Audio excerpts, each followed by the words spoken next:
소설 삼국지에서 형상화된 관우는 점점 높은 숭배를 받게 됩니다.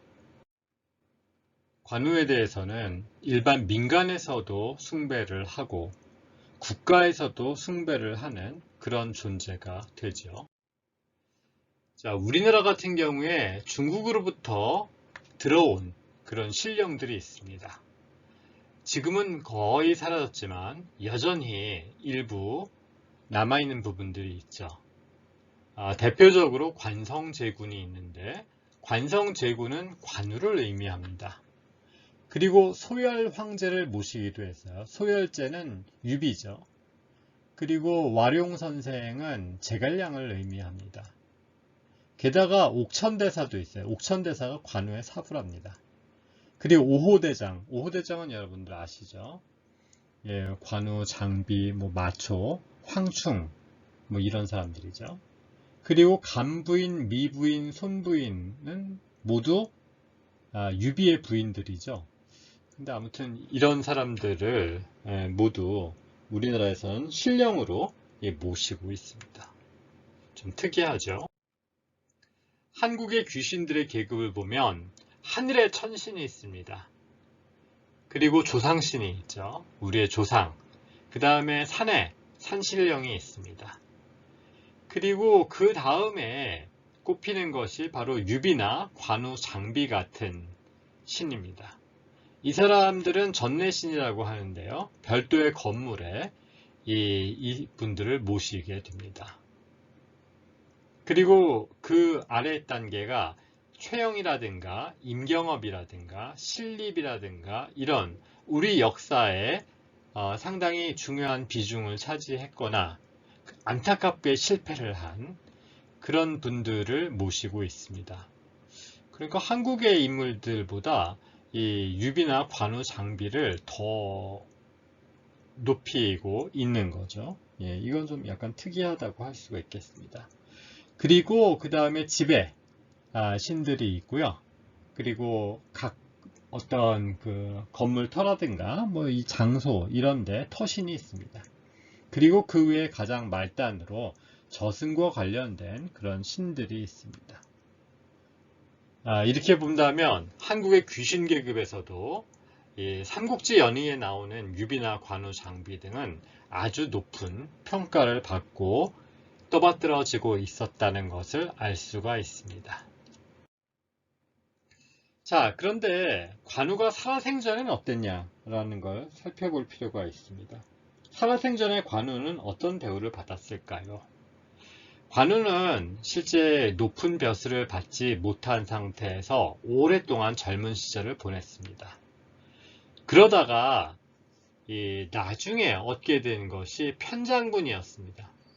국가에서 편장군이라는 걸 내려줬는데 문제는 이 편장군은 뭐냐 하면 그 한 왕조의 한 나라의 장군 서열로 보면 제일 높은 것이 대장군이고 그 다음 거기장군, 좌장군, 전장군, 우장군, 후장군 그리고 맨 마지막이 자포장군인데 자포장군 가운데서 편장군이 있습니다.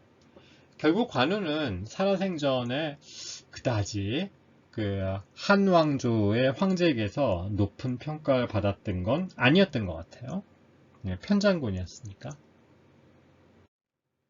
자, 그렇지만은 이 관우는요, 또 다른 한편으로 그 충성과 의리를 상징합니다. 그래서 유비, 자기의 소설 속에서 의형이라고 하고 자기의 주군이죠. 여기에 충성과 의리를 다했습니다. 근데 이렇게 의리와 충성을 다한 이 관우는 전통시대의 군주들에게는 굉장히 필요한 인물이었어요. 왜냐하면 전통시대의 정치적인 격변이라든가 여러 가지 그 변동이 있습니다. 근데 그런 속에서 변치 않고 충성을 다했던 그런 관우의 모습, 물론 소설이 상당 부분 만들어낸 것이지만 어떤 그런 충성과 의리를 다한 관우에 대해서 이 전통시대의 군주들은 아주 높은 평가를 했던 거죠. 그래서 이런 충신의 상징으로서 관우가 필요했고 관우에 대한 사랑이 높아지게 됩니다. 후한대에 관우가 받았던 자기는 한수정후였습니다. 한수정이 뭐냐면요, 이런 거예요. 한수라는 정의 후란 뜻인데, 이 정은 당시에 최말단의 그 행정조직이었습니다. 그러니까 정후가 있고요, 향후가 있고, 그 위에 현후가 있고, 그렇죠. 그러다 보니까 우리로 치면은 이 한수정후라고 하면 글쎄요, 동장 정도 될까요? 뭐 아무튼 그 후한데 이 사람이 관우가 199년에 받았던 것은 한수정후였습니다. 뭐 편장군 한수정후였겠죠. 자, 그 다음에 221년에 촉한 때는 탕구장군, 전장군 뭐 이렇게 됩니다. 그러다가 이 관우가 죽은 다음에 세월이 흘러서 이 수나라가 전국을 통일하죠. 그리고 수나라를 세웠던 수문제가 이 관우를 사랑했습니다. 그래서 관우는 충해공이 돼요. 581년이죠. 이제 그래서 수나라 때부터 관우는 우상화가 됩니다. 군주들에게는 이렇게 충성과 의리를 다하는 충신의 상징으로서 관우의 이미지가 필요했던 거죠.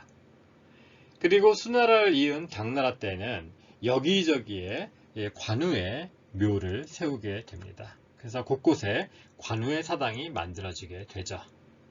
그리고 관우는 무의 상징, 그러니까 문의 상징은 공자님이고 무의 상징은 관우가 되게 됩니다.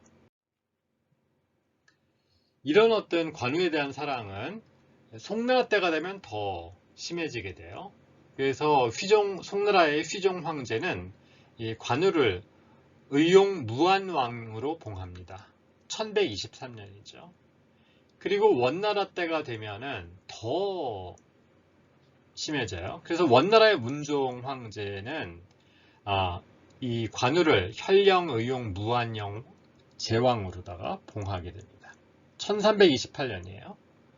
그리고 명나라 때 성조영락제는 자기의 조카 건문제를 쓰러뜨리고 이 삼촌이었죠. 이 성조영락제가. 근데 삼촌이 조카를 쓰러뜨리고 황제가 됩니다. 그런데 이 성조영락제는 어떻게 생각했냐 하면 바로 관우가 자신을 도왔기 때문에 이 자기 조카하고 싸웠던 정난의 변에서 자신들이 승리했던 것이다 라고 생각을 해요. 그러면서 관우를 신성하게 더 떠받들게 됩니다. 결국 명나라의 신종 만력제 때 이 관우를 제로 봉하게 됩니다. 그래서 협천 호국 충의 대제라고 봉하게 되죠. 그래서 1578년에 드디어 관우는 황제가 됩니다. 황제가 돼요. 그래서 송나라 때 왕이었다가 송나라 원나라 때는 왕이었다가 이제 드디어 명나라 때는 이제 제가 됩니다. 청나라도 역시 마찬가지로 1652년에 충의 신무 관성 대제라고 하게 됩니다. 그리고 청나라의 덕종, 광서제죠. 청나라의 끝에서 두 번째 황제입니다. 이 사람도 역시 관성 대제라고 이렇게 떠받들게 됩니다. 자, 낙양에 가시게 되면 관림의 관우상이 있는데요. 이 관림이라는 것은 관우의 목이 묻혔다는 곳입니다. 이 소설에도 관우가 죽은 다음에 이 관우의 목이 묻혔다는 이야기가 나오고 있죠. 바로 이 낙양의 관림은 관우의 목이 묻힌 곳으로 관제묘라고도 합니다. 근데 이 보통 전통시대에 황제의 무덤은 보통 능이라고 이야기를 하죠. 그런데 성인의 무덤에는 림이라고 붙입니다.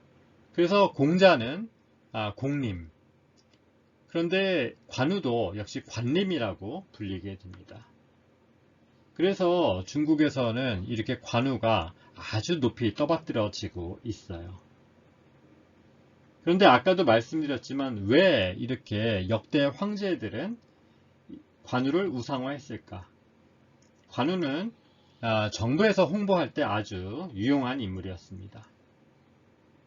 황제의 입장에서는 이렇게 충성을 다하는 충성의 상징으로서 관우가 필요했죠. 그래서 충성을 이렇게 관우처럼 한다고 하면 황제의 입장에서는 아주 마음이 편했겠죠. 서민들의 입장에서는 관우가 이런 존재였습니다. 관우는 여러 가지 시련들이 있고 어려움이 있었지만 유비를 위해서 싸우고 그리고 의리를 보여주는 그런 인물이었어요. 그래서 이렇게 의리를 다하고 신의가 있는 이런 인물인 관우는 민간에서도 널리 떠받들어지게 됩니다. 그래서 이렇게 그 관우는 중국에서도 역대 황제들이 떠받들고 그리고 이 관우에 대한 숭배 이런 것은 우리나라나 일본이라든가 널리 동아시아 지역에도 퍼져나가게 됩니다. 이런 관우 숭배는 바로 나관중이 쓴 삼국지 연의의 영향도 상당히 있었다고 할 수가 있습니다. 그래서 우리가 이 소설과 역사 이것을 물론 구분이 필요하긴 합니다만은 그러나 소설이 가지고 있는 허구적인 이야기가 많이 가미가 되어 있다고 하더라도 그것을 많이 사람들이 읽고 또 그것이 사실이라고 믿을 때는 아주 강한 힘이 나오게 되는 거죠. 그래서 결국 그 관우는 이런 관에서 생각하는 그런 이미지와 민간에서 생각하는 그런 이미지가 같이 결합이 되면서 이 중국인들의 관우 사랑을 낳았다고 할 수가 있겠습니다.